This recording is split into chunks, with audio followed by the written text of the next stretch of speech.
পশ্চিমবঙ্গ রাজ্যে অবস্থিত হুগলি জেলার একটি জনপ্রিয় শহর হলো কোন্নগর। প্রথমে এটি মফস্বল থাকলেও এটি নিজেকে পরিপূর্ণ শহর হিসেবে গড়ে তুলেছে। এই শহরের প্রাথমিক ও সার্বিক উন্নতির পেছনে ছিলেন মহাত্মা শিবচন্দ্র দেব। কোন্নগর স্টেশন থেকে শুরু করে কোন্নগর পোস্ট অফিস কিংবা পাবলিক লাইব্রেরি সবই তার দান। কোন্নগরের নাম 500 বছরের পুরনো মঙ্গল কাব্যতেও পাওয়া যায়। চলুন এই ঐতিহ্যময় স্থান কোন্নগরকে একবার ফিরে দেখা যাক।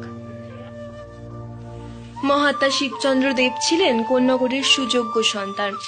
1811 খ্রিস্টাব্দের 20 জুলাই তিনি কোন্নগরের দেব পরিবারে জন্মগ্রহণ করেন। তাকে কোন্নগরের জনক বলাই যায়। তার বাড়িতে ব্যবহৃত তার সমস্ত জিনিসপত্র এখনো সঞ্চিত রয়েছে। তার বাড়ির পাশে রাস্তাটি তার নামেই নামাঙ্কিত করা হয়েছে। কোন্নগরের অধিকাংশ সৃষ্টিই তার অবদান।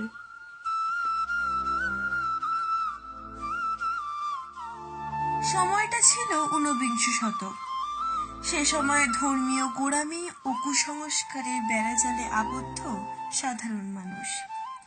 অশিক্ষা দূরীকরণে ব্রতী হয়ে শিবচন্দ্রদেব এগিয়ে এলেন এবং 1854 খ্রিস্টাব্দে প্রতিষ্ঠা করলেন কোন্নগর উচ্চ বিদ্যালয়। মেয়েদের পড়াশোনার প্রয়োজন তিনি অনুভব করেছিলেন, তাই তো 1858 খ্রিস্টাব্দে আবারও প্রতিষ্ঠা হলো বিদ্যালয়, কিন্তু এবার মেয়েদের জন্য।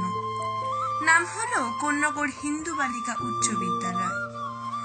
শুনলে আশ্চর্য হতে হয়, সে সময়কার সমস্ত বিদ্যালয়ই আজ ধ্বংসপ্রাপ্ত, কিন্তু আজও এই বিদ্যালয়গুলিতে ঠিক আগের মতোই পড়ানো হয়।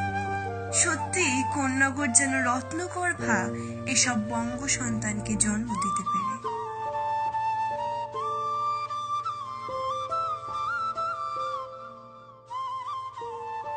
1858 খ্রিস্টাব্দের 1 এপ্রিল মহাত্মা শিবচন্দ্র দেব কোন্নগর পাবলিক লাইব্রেরি প্রতিষ্ঠা করেন।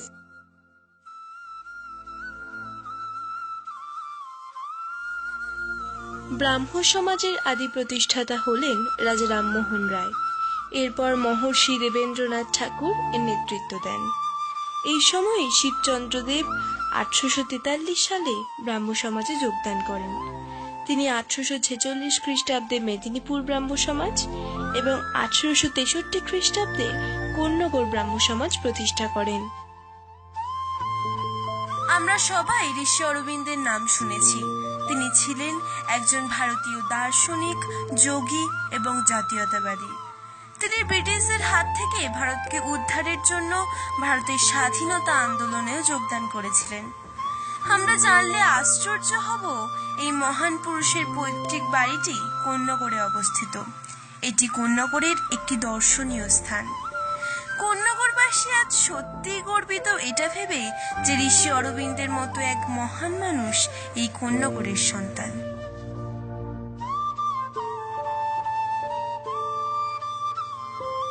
কোন্নগরে 2 নং মিত্রপাড়া লেনে অবস্থিত অবনীন্দ্রনাথ ঠাকুরের বাগান বাড়িটি আজ সত্যি কোন্নগরের অন্যতম সেরা ঐতিহ্য।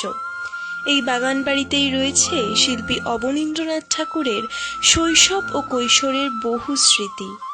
বাড়িটির দরজা, জানলা, খিলান সহ প্রত্যেকটি জিনিসেই নান্দনিকতার পরিচয় মেলে।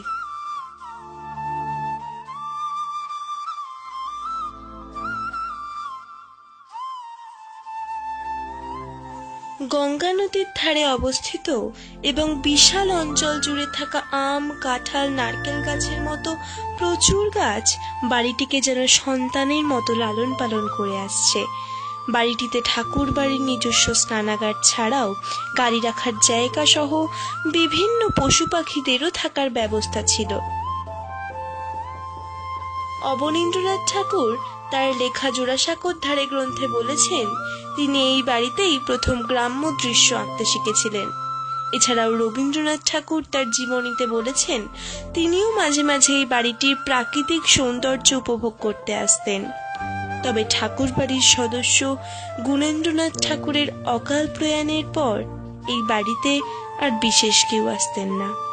2007 সালের 8ই মে পশ্চিমবঙ্গের হেরিটেজ কমিশন বাড়িটিকে হেরিটেজ সাইট বলে আখ্যা দিয়েছে।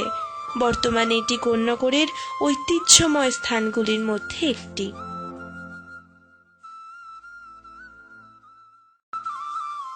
ভাষা আন্দোলনের এক অন্যতম শহীদ ছিলেন সফিউর রহমান।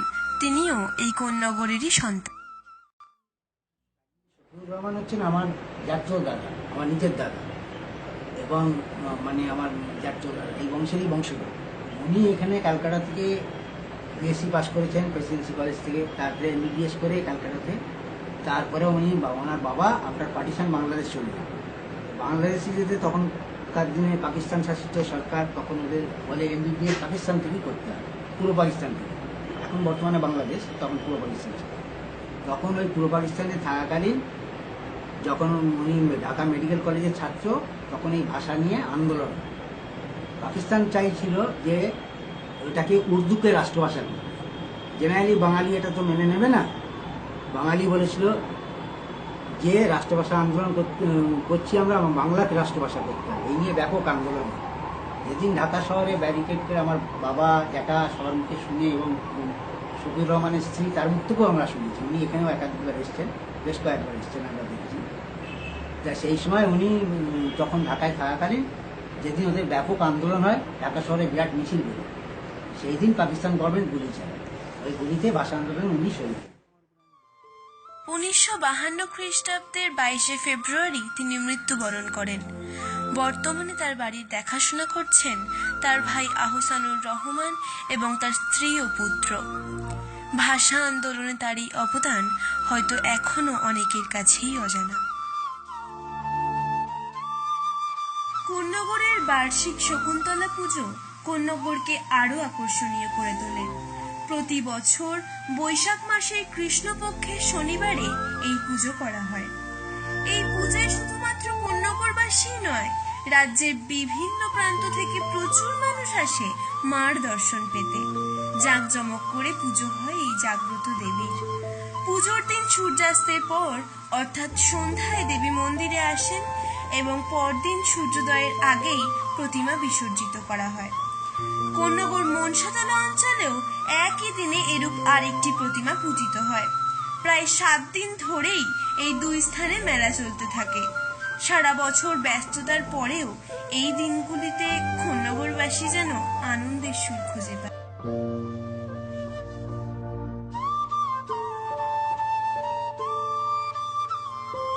শকুন্তলা পুজোর পাশাপাশি কোন্নগরে আরেকটি গুরুত্বপূর্ণ অনুষ্ঠান হলো রাজরাজেশ্বরী পুজো। এই পুজো প্রায় 300 বছর ধরে সংগঠিত করা হচ্ছে। সাধারণত ফেব্রুয়ারি মাসে মাঘী পূর্ণিমার দিন এই পুজো করা হয়। কোন্নগরের বহু প্রাচীন স্থাপত্য ইতিহাসের কথা মনে করিয়ে দেয়। এমনই এক স্থাপত্য গঙ্গার পশ্চিম কূলে অবস্থিত বারো মন্দির। গোবিন্দশরণ দত্তের পঞ্চম বংশধর তথা হাটখোলা নিবাসী হরসুন্দর দত্ত 1821 খ্রিস্টাব্দে অর্থাৎ 1227 বঙ্গাব্দে রাখি পূর্ণিমার দিন এই বারো মন্দির প্রতিষ্ঠা করেন। হরসুন্দর দত্ত নিজের কন্যার বিবাহ দেন কোন্নগরের বিখ্যাত মিত্র পরিবারে। সেই সূত্রেই তিনি এই দেবালয়টি তৈরি করেন। উত্তর থেকে দক্ষিণে অবস্থিত দুধারে 6টি করে মোট 12টি মন্দিরের অধিষ্ঠাতা স্বয়ং মহাদেব। কথিত আছে যে এই 12টি মন্দির 12টি মাসের প্রতীক। দৈনন্দিন পুজো ছাড়াও শিবরাত্রি এবং চৈত্র সংক্রান্তির দিন নতুন ভাবে সেজে ওঠে এই দেবালয়। একবিংশ শতাব্দীতে দাঁড়িয়েও এই মন্দির পূর্বের ন্যায় ততটাই পবিত্র, জাগ্রত এবং ভক্তিযোগ্য।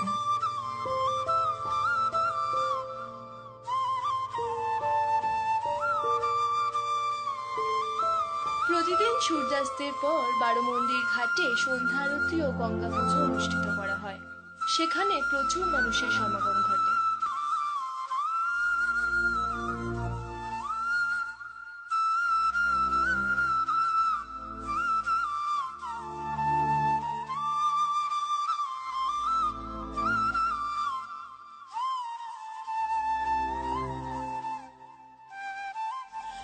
আজ থেকে প্রায় দীর্ঘ 133 বছর আগে অর্থাৎ 1885 খ্রিস্টাব্দের 5ই জুলাই যুগাবতার শ্রীরামকৃষ্ণ পরমহংসদেব তার গৃহী ভক্ত ও কোন্নগরের সন্তান নবাই চৈতন্য মিত্র ও মনমোহন মিত্রের সাদর আমন্ত্রণে কোন্নগরে শুভাগমন করেছিলেন। দক্ষিণেশ্বর থেকে ভক্ত সঙ্গে নৌকা করে এসে তিনি প্রথমে কোন্নগরের পুরাতন বাজার ঘাটে অবতরণ করেন। সেখান থেকেই ঠাকুরকে অভ্যর্থনা করে একটি ঘোড়ার গাড়ি করে কোন্নগর হরিসভা মন্দিরে নিয়ে আসা হয়। তিনি হরিসভার শ্রীরাধা শ্যামসুন্দর মূর্তির দিকে মুখ করে এবং সভার পাঠকদের দিকে পিঠ ফিরিয়ে রেখে ভাগবতের পাঠ ও ব্যাখ্যা শুনেছিলেন।